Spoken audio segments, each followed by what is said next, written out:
Welcome back to True Ghost Vault, Summer Camp. A place where childhood memories are born, friendships are forged, and legends are buried. But what if the songs around the campfire masked something ancient beneath the ash? What if the woods watched you back? What if the silence between cabins at 3 a.m. wasn't empty, but listening? Tonight we open the archives of 5 disturbing camp stories. All whispered behind locked doors, all denied by those who survived, and all sharing one truth: some things never leave the forest. A girl who appears in every camp photo since 1983, but no one remembers her name. A forbidden trail that leads you back with memories that aren't yours. A knock beneath the dining hall door from something trapped on the wrong side. A counselor who wakes to find someone crouching outside his window every single night. And finally, something under the canoe shed that breathes. Each story is told from the perspective of someone who lived through it, or thinks they did. So turn down the lights, put your back to the wall, and listen closely, because not every campfire story is made up. Some are warnings. Story 1. A whisper behind the dining hall door.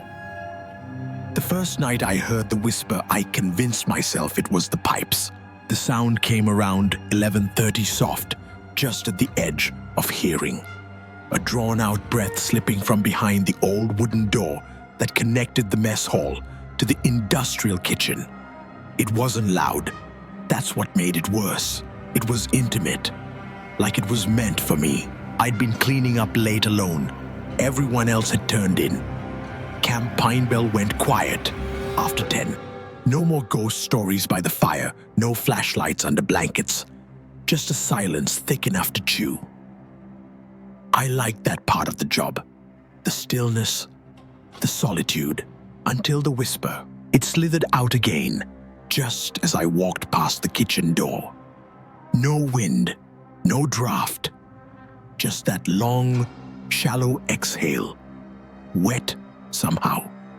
Human, but off. I stopped and stared at the door. Solid oak, warped by years of smoke and spilled soup.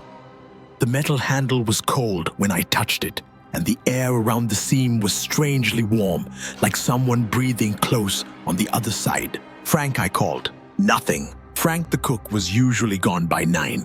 He didn't talk much, but he sure as hell didn't whisper. I waited. Silence.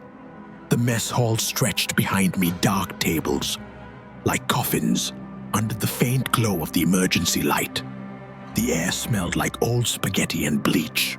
My heart thudded in my ears. I told myself it was the boiler. The kitchen's full of weird old hardware, rattling pipes, faulty vents. You work in a place like this long enough, your brain learns to invent ghosts. But when I turned away, the whisper came again, closer. Not words, just need. That's what it felt like. Something needing to be heard. That night, I dreamed I was lying on the mess hall floor with my mouth sewn shut. The room was empty, but I could hear breathing coming from under the tables, shallow, hurried, too many lungs. When I woke, I could still taste copper. The next day, I avoided the dining hall as long as I could. Breakfast came and went. I helped a group of kids make lanyards near the craft shed, kept my hands busy. But even as I laughed with them, my eyes kept drifting to the edge of the woods, where the hall stood, like a mausoleum, squat and dark, as if it were waiting. By the time dusk fell, I felt something shift inside me. Not fear, exactly. More like a dull ache, like homesickness for somewhere I'd never been. I didn't volunteer for cleanup that night, but when the shift list came out, my name was already on it, in someone else's handwriting. When I asked Linda, the camp director, about it, she frowned. I didn't change it, she said. Maybe Frank did. But Frank hadn't come in that day. His cabin was locked, lights off, bed untouched. I stood there longer than I should have, staring at his door. Something about the stillness inside made my skin crawl. Dinner was sloppy joes and tater tots. The kids were loud, throwing food, singing campfire songs out of tune. It felt normal on the surface, but I kept looking at the kitchen door, and sometimes, just sometimes, it looked like the wood was pulsing, breathing.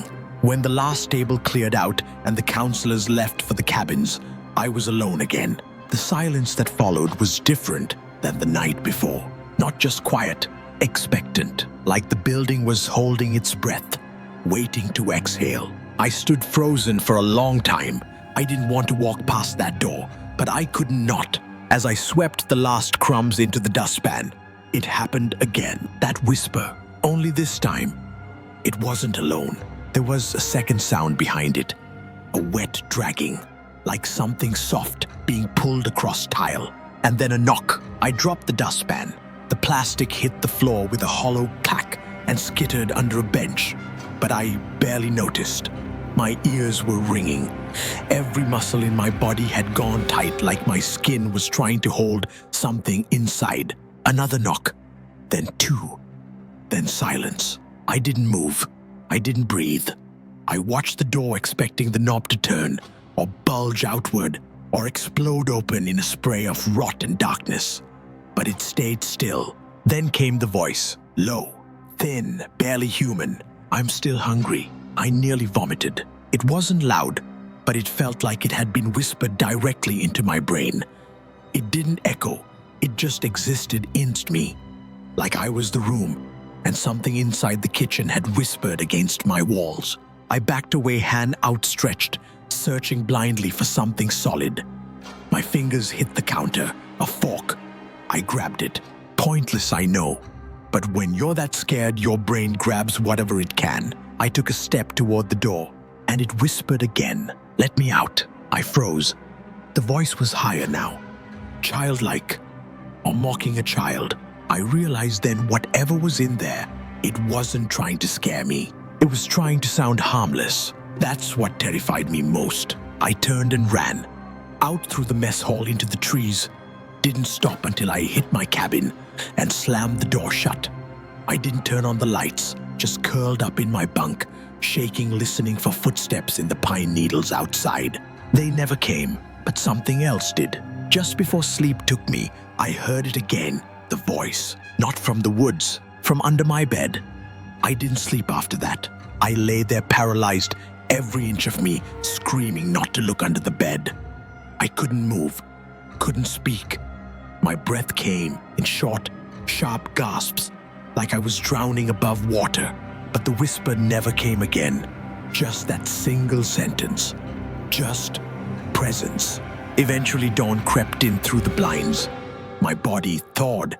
I sat up slow, like I was afraid to disturb something still crouched in the dark below. And for hours, I didn't look. I just sat blanket gripped in both fists, staring at the floor like a war zone. When I finally worked up the nerve, I dropped to my knees, trembling. Nothing was under the bed. No prints, no drag marks, not even dust. But the whisper, it had been real. I skipped breakfast and went straight to the admin cabin. Linda wasn't there, but someone else was.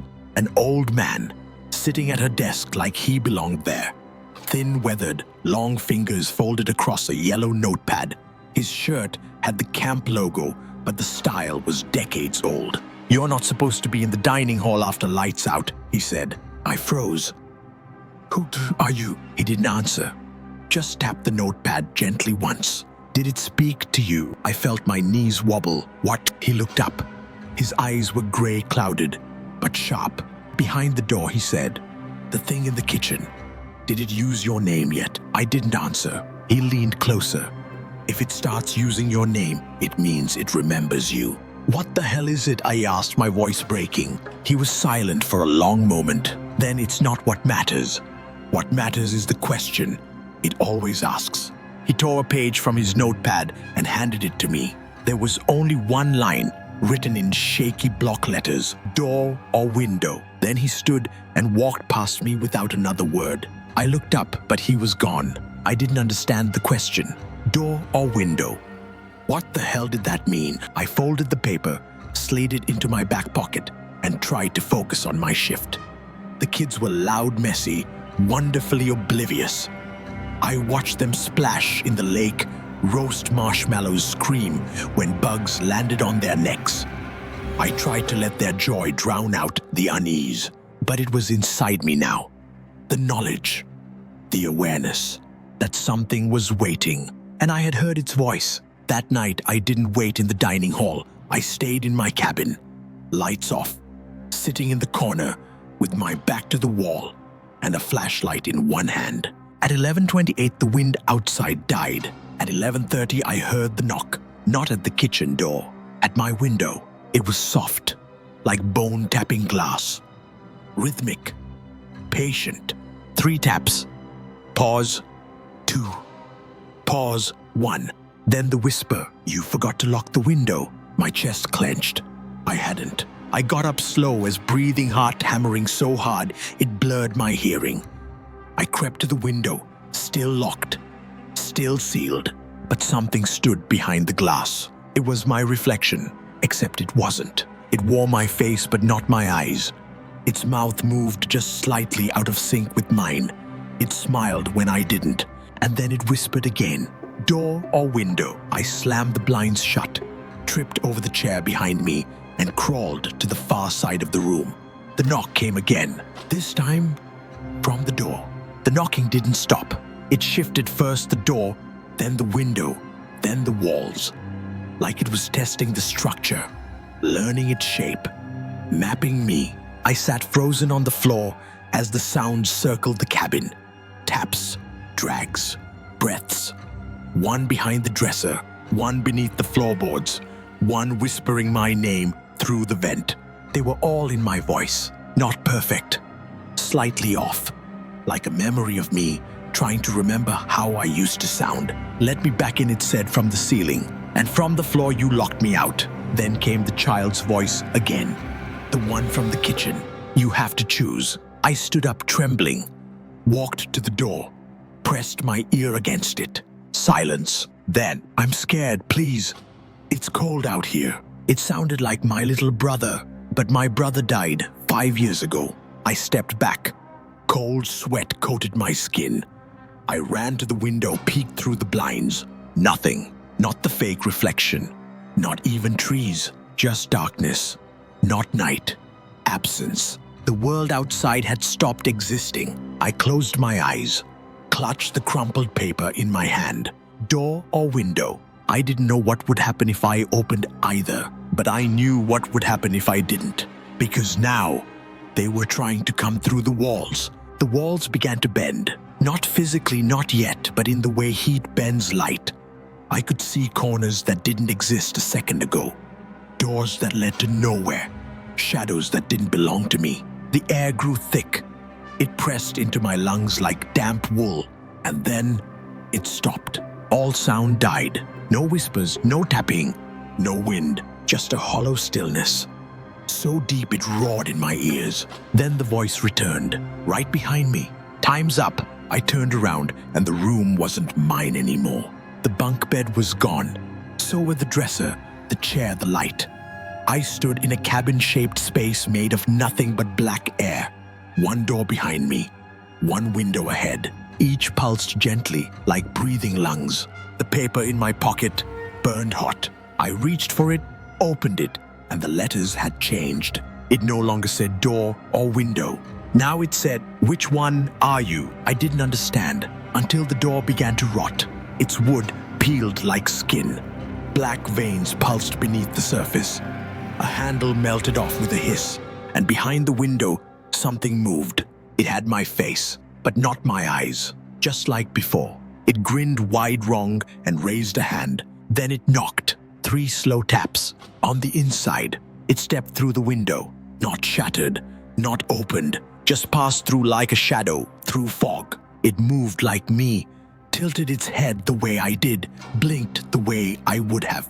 Except the smile never left its face. It walked to the center of the room, if it could still be called a room, and stood there watching. And I understood. This was the choice. It wasn't about escape. It was about identity. One of us had to leave, the other stay. The thing smiled wider and spoke in my exact voice. "You've been out here too long.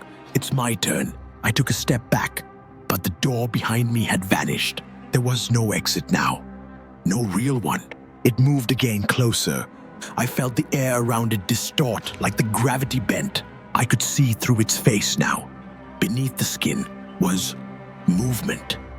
Like thousands of wet eyes blinking beneath stretched flesh. We can't both stay. Then from everywhere at once. So which one of us gets to be you? I screamed, lunged, tackled it. Its body was warm. Too warm. Soft like rotted fruit. We hit the floor, or something like a floor, and the lights went out. Inside that darkness, I felt it squirm beneath me. It whispered into my ear, door or window, or stay forever. I don't remember choosing, but I woke up this morning, back in my cabin. The walls were solid again. The bunk was there. The sun spilled in like nothing ever happened. But the mirror was wrong. It showed me, smiling, even when I wasn't. Story 2. The counselors ever talked about the forbidden trails. The first time I asked about the trail, they all went quiet. It was after lights out. We were huddled around the dying fire, half a dozen counselors pretending we weren't too old to be scared. The trees had already swallowed most of the stars, and the lake behind us was still as a grave. I only asked because I saw something. Earlier that day, while walking the perimeter near the southern ridge, I found a break in the brush. A sliver of dirt, packed hard as bone, winding off into the woods. No signs, no markers. Just a path that didn't belong. It didn't look new. It looked ancient, like it had been there before the camp. I told the others. They didn't laugh. No smirking. No spooky sound effects. Just stillness. Then Mike, head counselor, 4 summers running, threw another log on the fire and muttered, "We don't talk about that trail." I remember the way he said it. Not like a warning. Not even like a threat. Like he was afraid the trail might hear. I couldn't let it go. Not that night. Not after what I saw. Because when Mike threw that log into the fire, I saw his hands shaking. Not from cold. From memory. And I knew even then that something had happened on that trail. Something they'd all agreed to forget. But I couldn't. The next afternoon, while the campers were down by the lake, I slipped away. Told the others I had inventory to do in the shed. But I went south, down past the archery range, past the old water tower, to where the tree line thickens and the birds grow quiet. I found it again. The trail, still there, waiting. The dirt looked darker now, damp, as if something had recently been dragged across it. The air around it felt wrong, thicker somehow. And I swear the sun dimmed the second I stepped off the main path. But I kept walking. The woods here weren't like the rest of camp. The trees were older, taller, and wrong. Their trunks grew in spirals. Their bark pulsed faintly like veins.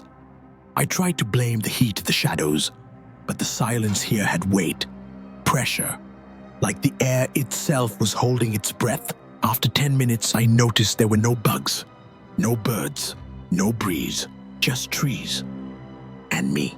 And the trail, always the trail. I came to a clearing, a perfect circle 30 feet wide, and in the center, a stone, black slick like it had just rained, covered in lichen, except for one smooth spot, worn smooth by hands, or something like hands. I didn't touch it. I don't know why. Maybe I already knew, because when I turned to leave, the trail was gone. I spun in a slow circle, trees in every direction, no trail, no footprints.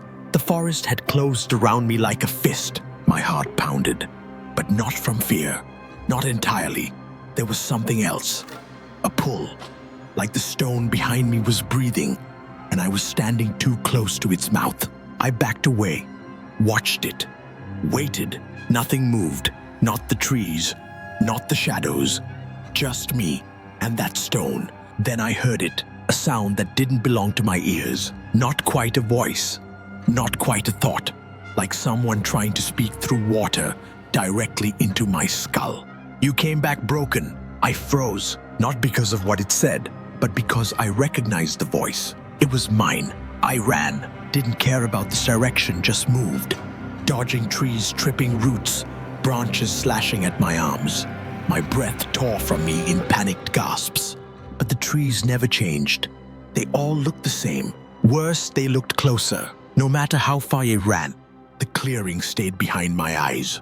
Then I saw him, Mike, standing between two trees 30 feet away. But he looked wrong. Still. Too still. His skin was pale ashen. His mouth slightly open like he'd forgotten how to breathe. I called out. He didn't move. I stepped closer. That's when I saw the rope around his neck and the flies in his eyes. I stumbled backward. My foot caught on a root and I fell hard into the dirt. When I looked up, Mike was gone. No footprints. No branches disturbed. Just trees silent, still watching. And then, don't look for him. It came from behind me. Low, measured, as if it were leaning in from just inches away. I didn't turn around. I couldn't. My body locked. Every instinct I had screamed one thing. If you look at it, it becomes real. So I stared straight ahead. Branches shifted somewhere behind my left ear. Breathing, not fast, not hostile, patient. Then it said something else. He wasn't the first. I stood and started walking. Nowhere specific, just away. But every step echoed wrong. Too loud, too slow. Like walking underwater through someone else's dream. And then I heard it. My name, whispered between the trees. Low, high, overlapping. Not from one mouth, but from many. All saying it slightly differently. Like they were practicing. I broke into a run again. No direction, no logic. Just fleeing. And that's when I saw it. A mirror, hanging from a branch. Impossible and still. Just a shard, no frame, no backing. I saw my reflection. Except I wasn't alone in it. Behind me stood a figure, tall, thin mouth too wide. Hands like antlers. Its eyes were just empty sockets. But somehow they stared through the glass into me. It raised a finger and touched the glass. And my reflection smiled, even though I didn't. I turned away from the mirror, but the image stayed with me, burned into the backs of my eyes. That smile, my smile worn by something else. I began to hear voices again. Not around me, inside. Fragments, children crying, boots on gravel, a girl whispering numbers in a language I didn't know. And beneath it all, layered, deep, like a heartbeat. You are already here. I kept walking, or maybe I didn't. The ground had stopped making sense. Trees bled into one another. The sky pulsed like bruised flesh. Shadows looped back on themselves. And then a head movement. Someone crouched near a tree. A child, long black hair, dirty knees. Back to me. I stepped forward slowly, heart in my throat. She turned. Her face was mine, but not mine, now mine from when I was 7. Blood trickled from her nose. Her eyes were pure black. She smiled at me and said in a voice I didn't recognize, "We missed you." I stumbled back, tripped, fell again. This time into cold, thick mud. Hands reached from beneath it, not to drag me under, to hold me still, to offer comfort, to welcome me. Somewhere above I heard the others calling, faint, far away.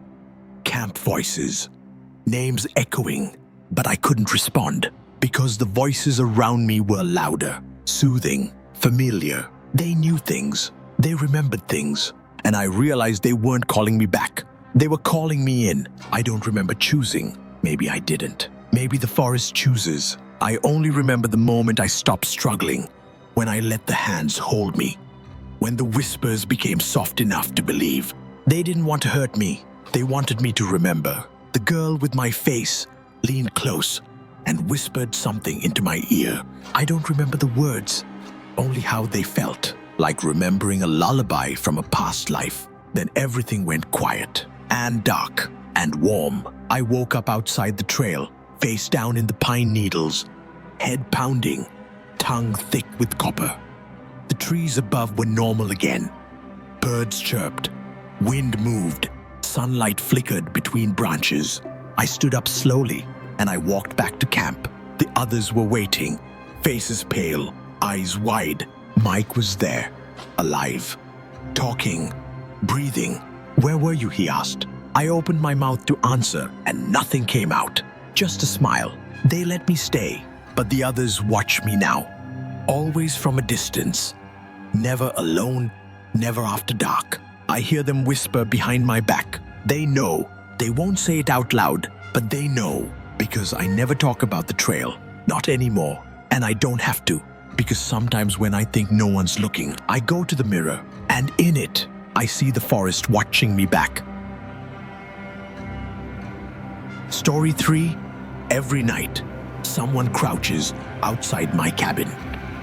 I never saw them, not with my eyes, but I knew they were there. It started with a sound, small, specific.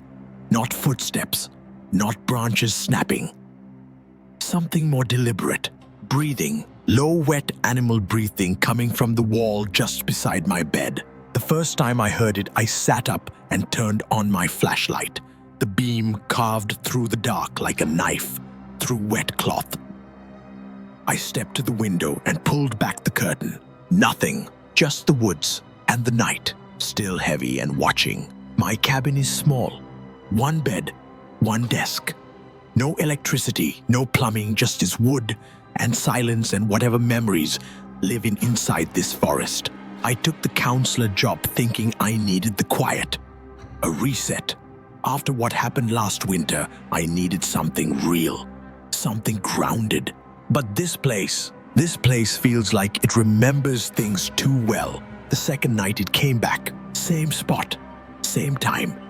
2:17 a.m. This time I didn't check. I just lay there sweating into my pillow, eyes locked on the ceiling. The breathing lasted 32 seconds, I counted.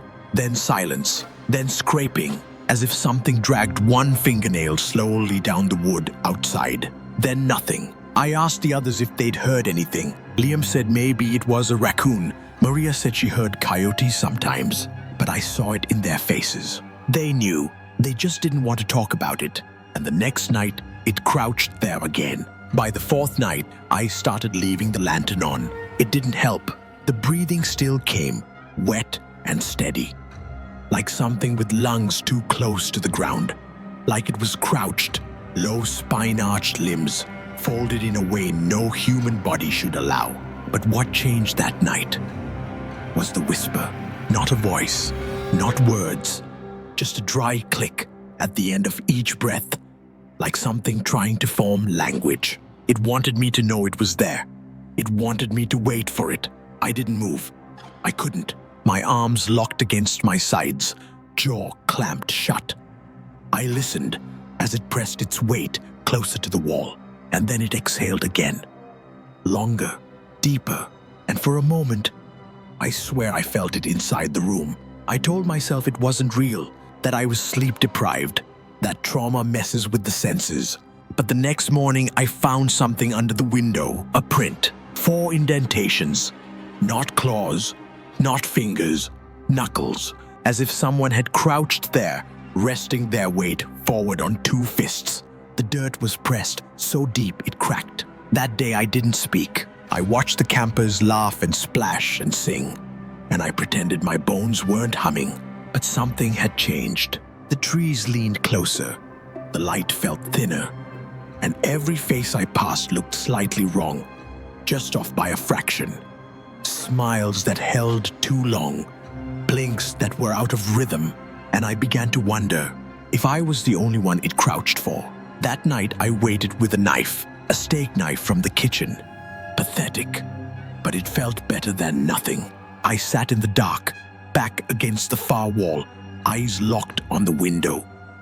The lantern was off. I wanted to hear it arrive. I wanted to see it. 2:10 a.m. Silence. 2:14. Stillness. 2:17. A thud. Not the soft crouch of before. This time it landed like it had dropped from a tree. Dust shook from the ceiling. The window rattled. My pulse flatlined. Then slower than I could bear, the breathing began again. Deeper. Stronger. It moved to the left side of the wall, then the right. It was pacing, studying. Then it crouched, right outside my window, not against the wall anymore, facing in. I clenched the knife tighter. Sweat poured down my back. This time I moved. I crept toward the window, silent as breath, keeping to the floorboards that didn't squeak. I stopped 2 feet from the glass. The breathing was so close, I could see the curtain sway with each exhale. Then nothing. The breathing stopped. I reached for the curtain, and that's when I heard it. Inside the cabin. Behind me. "You're late." I turned around. No one. But the door was ajar, and the dirt just inside the threshold was wet and marked. Not footprints, knuckle prints, in a path leading toward my bed. I didn't sleep, not even when the sun rose. I sat in the corner of the cabin, knees to chest, knife in hand, watching the door like it might open on its own. But it never did. When the other counselors found me, I lied, said I'd had a bad dream, that I must have sleepwalked. But they didn't believe me, because when I followed their gaze to the floor, I saw what they saw. The muddy prints, still fresh, leading from the door, across the floorboards, and stopping right beside my bed. That day I asked to switch cabins. They said no, said the assignments were set, that I was needed where I was. But I saw it again, that look, that shared silence. They knew, and they weren't just afraid for me. They were afraid of what I might bring with me if I left. The sun didn't help anymore. Even in daylight, I started seeing things. Movement between trees, shapes that vanished when I blinked. Campers staring too long. One of them, a boy named Eli, walked up to me during arts and crafts and said, "You breathe like the thing outside your house." I didn't answer. He just smiled, then whispered, "But it's not waiting outside anymore, is it?" and walked away. I don't remember falling asleep, but I woke up standing, barefoot, outside, just beyond the cabin. The air was thick with dew and silence. No crickets, no wind, just the sound of my own breath, low, wet, rhythmic. I turned to look at the cabin, my window. The curtain was drawn back, and inside, someone was sleeping in my bed. They had my back, my haircut, my exact breathing pattern. I should have run, but my feet moved forward, and then I heard it.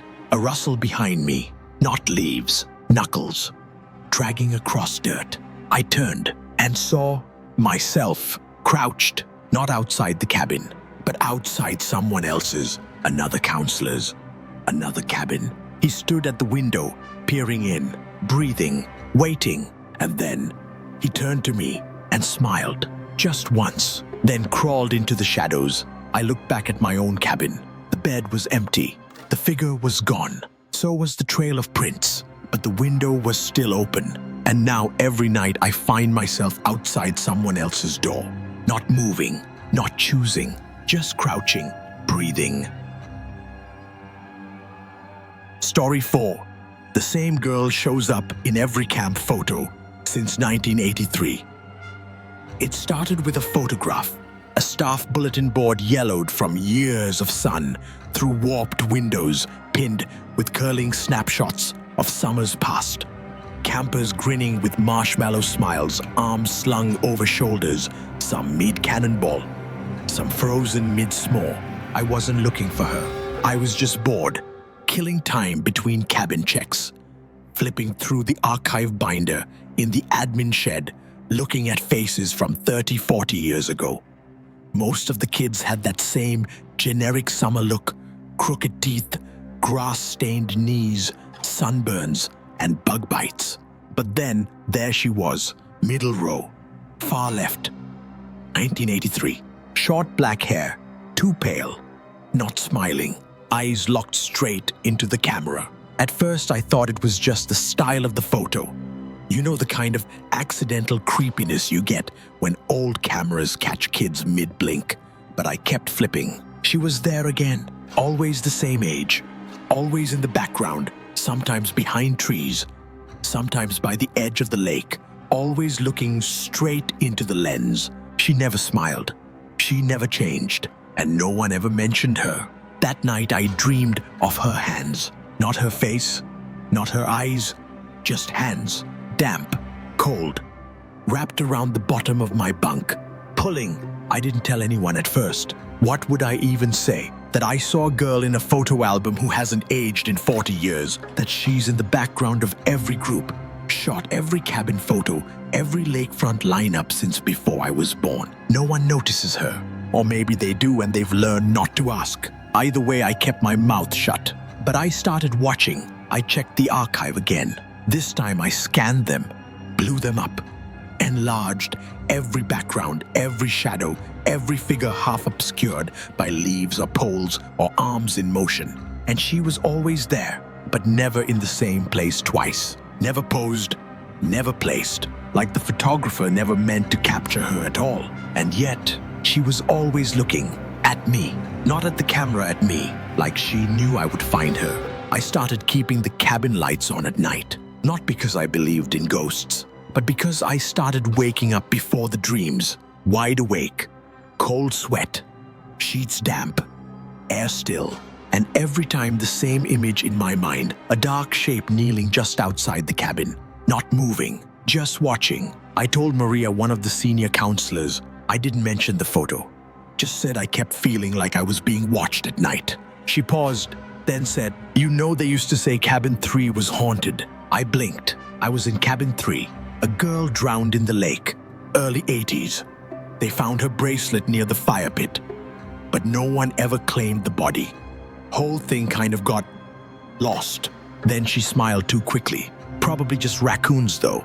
That night, I locked the door, but I left the window open a crack, and just before 3 a.m., I heard breathing. From under the bed. I didn't look under the bed. I couldn't. I just lay there, eyes locked on the ceiling, paralyzed by something deeper than fear. Not terror.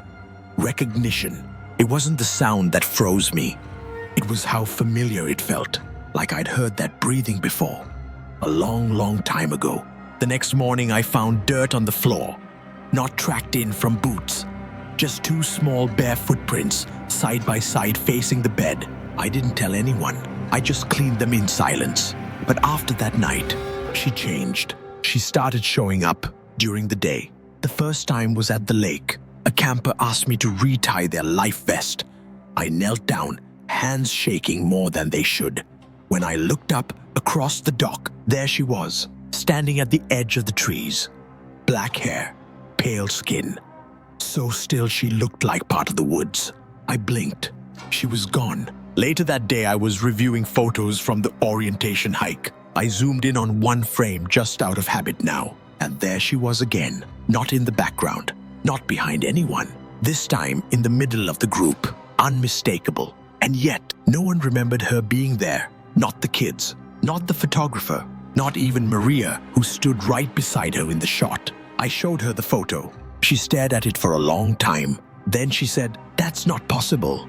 Her voice was flat, but her hands were shaking. Later that night, I woke to a whisper. I smiled once. "You didn't." The voice was so close, I thought it came from inside my pillow. I checked the photo again the next morning, the one from the orientation hike, but she wasn't there, not anymore. I hadn't deleted it. I hadn't edited anything, but in her place now just empty space, a gap between 2 kids that shouldn't be there. And Maria, she didn't remember the conversation, didn't remember the photo, didn't remember me showing it to her. She just smiled when I asked and said, "You must be mixing it up with another group," like it had never happened. It was getting worse. The campers I saw her near began acting differently, quieter, forgetful. Some asked me questions they should have known the answer to. One kid asked, "Why don't you wear your bracelet anymore?" "I've never owned a bracelet." Another said, "I saw your sister. She looks like you, but sadder." I don't have a sister. At least I don't think I do. I found myself drifting, losing time. I'd wake up in places I didn't remember walking to, with dirt on my hands, photos in my pocket that I didn't take, and always she was in them, sometimes blurred, sometimes sharp as glass. And once, I wasn't in the photo at all, just her, standing alone, wearing my staff lanyard. I went to the admin shed, pulled out every archive photo I'd scanned. She was gone, not missing, replaced.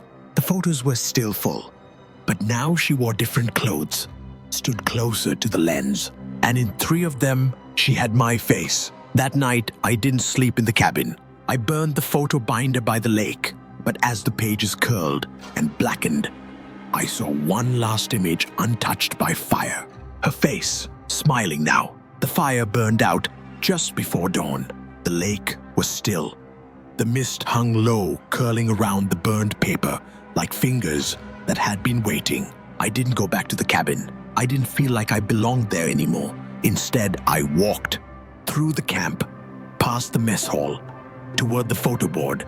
The bulletin was still there, but the photos were different. New ones, printed in glossy ink. Ones I didn't remember being taken.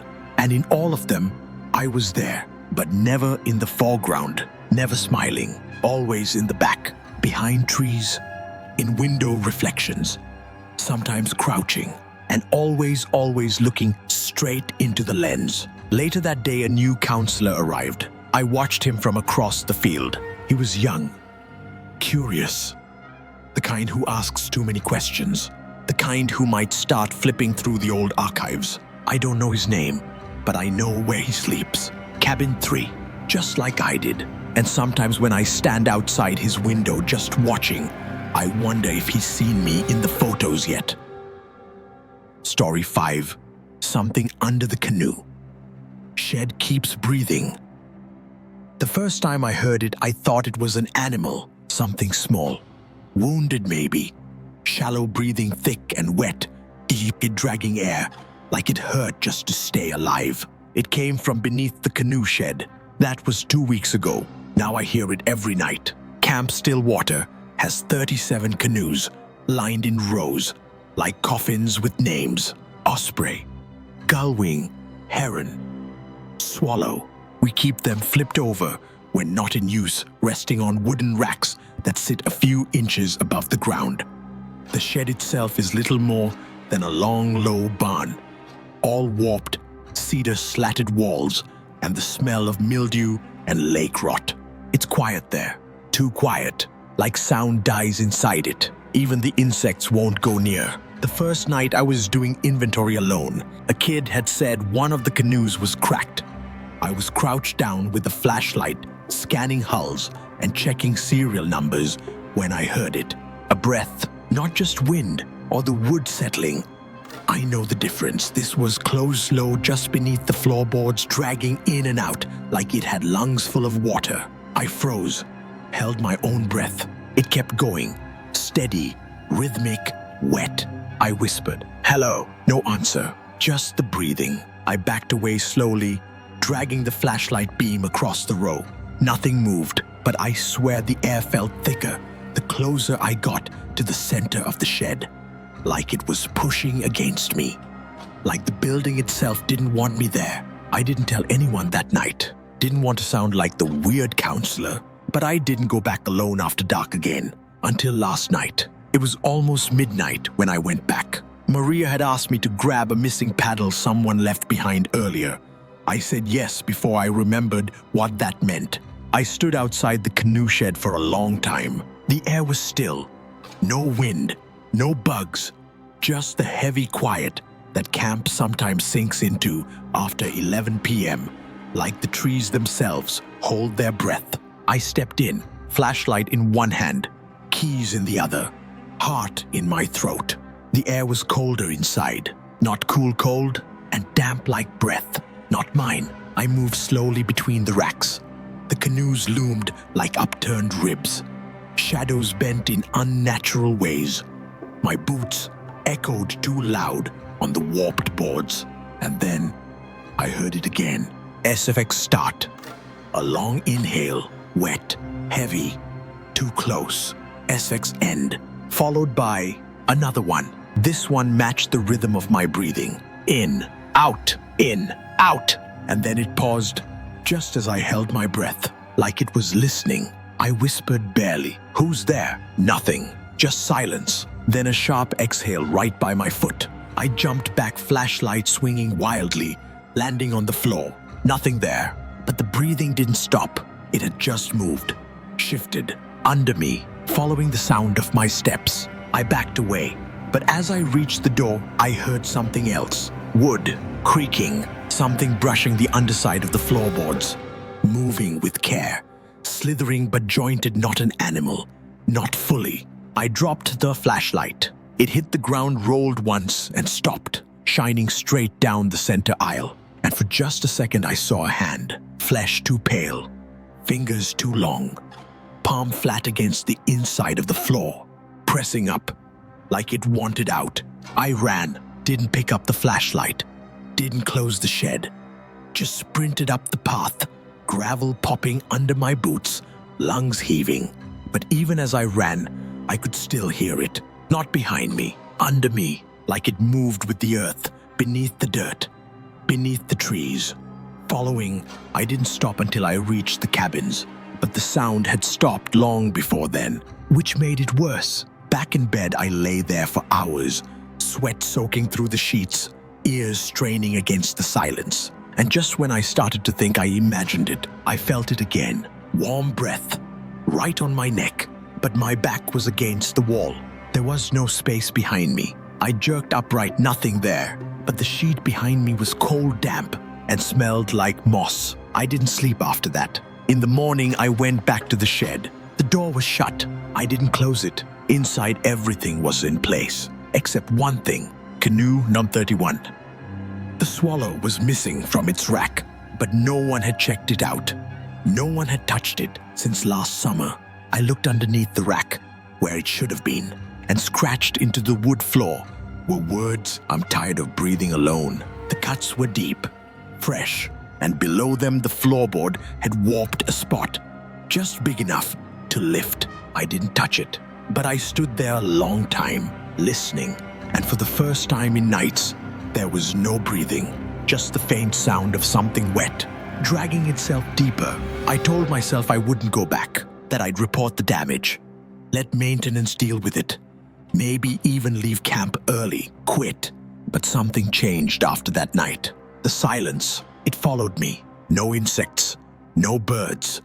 Even the lake seemed stiller, like the water had stopped breathing too. But the worst part, I couldn't hear my own breath anymore. Not when I ran, not when I cried. I tried exhaling onto a mirror. No fog. I tried holding my breath. No pressure, no panic. Just nothing. That night I dreamed I was lying on the canoe rack, but upside down back, pressed to the wood. Staring at the floorboards above, something crawled over me, not touching, just breathing. Then I saw my own face looking down through the cracks, smiling and whispering, "Your lungs are so quiet now." I woke up gasping, but there was no sound, no breath, only the soft hiss of something breathing for me. And under my bunk, pressed to the floor, I found the paddle I'd been sent to retrieve, wrapped in algae, still damp, still warm. I haven't told anyone. What would I say? That I lost my breath in the canoe shed, that something under the floor pulled it out and kept it. They'd laugh.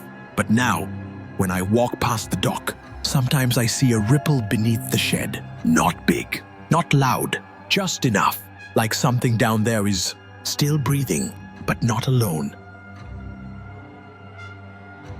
Camp ends, summer fades, but what happens out there in the places the maps won't draw never really leaves. Some campers go home, others stay behind, not because they want to, because something calls them back.